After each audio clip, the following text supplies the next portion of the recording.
వలీలు అభివృద్ధి ప్రదాత మా తండ్రి రవిశ్రావు అన్నగారు,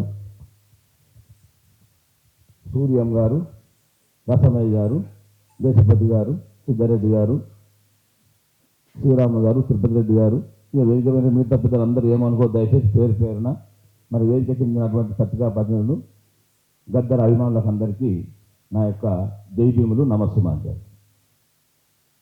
దేశపతి, నన్ని, సిద్ధారెడ్డి, రసమయ్య మాట్లాడినాక మైక్ ఇస్తే ఏం మాట్లాడడం అర్థం కాని పరిస్థితి. ఇప్పుడు అంతా మాట్లాడింది, వాళ్ళు ఏమి లేదు ఉన్నదా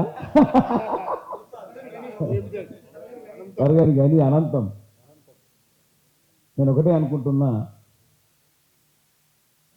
దళితులలో ప్రపంచ మేధావి అంబేద్కర్ అయితే మరి అంబేద్కర్ తర్వాత మంచి మేధావి నాకు గద్దరే కనబడుతుంది.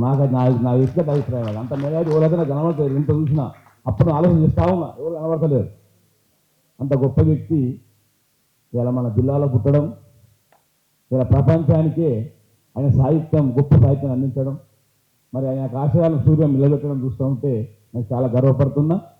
మేము చదువుకున్న రోజులు మా తిరుపతి రెడ్డి సార్ మా క్లాస్మేట్. చదువుకున్న రోజుల 83 సంవత్సరంలో మాది ఎస్ఎస్సి బ్యాచ్.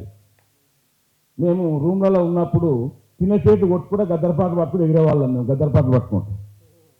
ఆ ఇంటి ఓనర్ వచ్చి మీ ఇల్లు కాల్ చేపిస్తా, ఇట్లా గడబడి చేస్తా అని చెప్పి మిత్రుల శేఖరమైన చేటు ఉండే దుబ్బాకల ఇల్లు కాల్ చేపిస్తా అని చెప్పిండు ఆయన.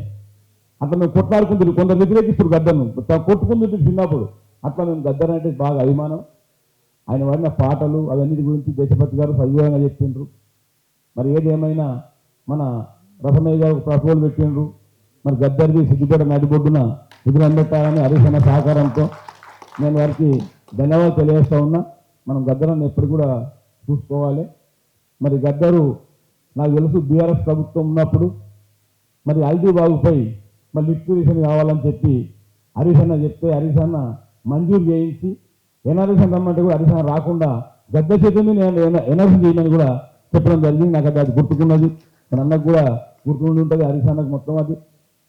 ఇట్లా మరి గద్దర్ అంటే ఆయన ఒక వ్యక్తి కాదు, గొప్ప శక్తి గద్దర్. ఆయన గురించి ఎన్ని చెప్పినా తక్కువనే, ఎంత చెప్పినా తక్కువనే. సమయం కూడా బాగా కాలయుతమైంది, అన్ని విషయాలు మాట్లాడాను కనుక మరి మన ముఖ్య అతిథి హరీష్ అన్న మాట్లాడింది కనుక నేను ఇంతటితో ముగిస్తూ మరి గద్దర్కు ఘనంగా నివాళులు అర్పిస్తూ, గద్దర్ అనే వ్యక్తి ఎప్పటికీ పర్మనెంట్గా మన హృదయాల్లో ఉన్నటువంటి వ్యక్తిగా భావిస్తూ వారికి గద్దర్కి నేను ఘనంగా నివాళులు అర్పిస్తూ వారి ఆశయాలను కొనసాగిద్దామని చెప్పి కూడా ఈ సందర్భంలో తెలియజేస్తా ఉన్నాను.